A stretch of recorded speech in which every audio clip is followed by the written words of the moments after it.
Empathy is seeing with the eyes of another, listening with the ears of another, and feeling with the heart of another. सहानुभूति का अर्थ है दूसरे की आंखों से देखना, दूसरे के कानों से सुनना और दूसरे के हृदय से महसूस करना. When you show deep empathy toward others, their defensive energy goes down and positive energy replaces it. That's when you can get more creative in solving problems.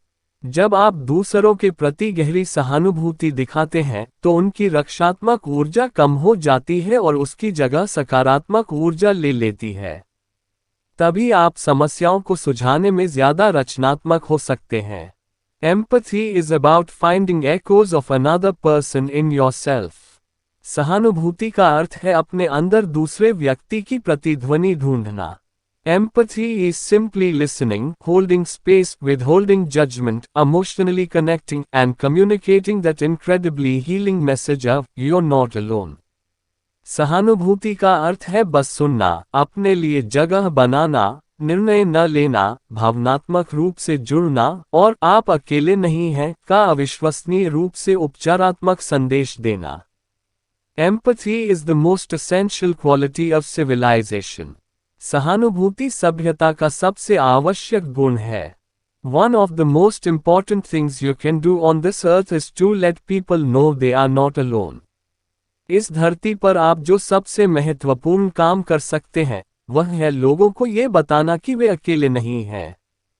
Empathy is the starting point for creating a community and taking action. It's the impetus for creating change. सहानुभूति एक समुदाय बनाने और कार्रवाई करने के लिए शुरुआती बिंदु है. ये परिवर्तन लाने के लिए प्रेरणा है. Empathy is the connection that arises from being able to step into someone else's shoes, to be with them in their darkness and joy without judgment. सहानुभूति वह संबंध है जो किसी दूसरे के स्थान पर खड़े होने, बिना किसी निर्णय के उनके अंधकार और आनंद में उनके साथ रहने से उत्पन्न होता है. Empathy is a quality of character that can change the world. सहानुभूति चरित्र का एक गुण है जो दुनिया को बदल सकता है. Empathy is not about fixing people's problems, it's about connecting with their emotions. सहानुभूति का मतलब लोगों की समस्याओं को ठीक करना नहीं है, इसका मतलब उनकी भावनाओं से जुड़ना है.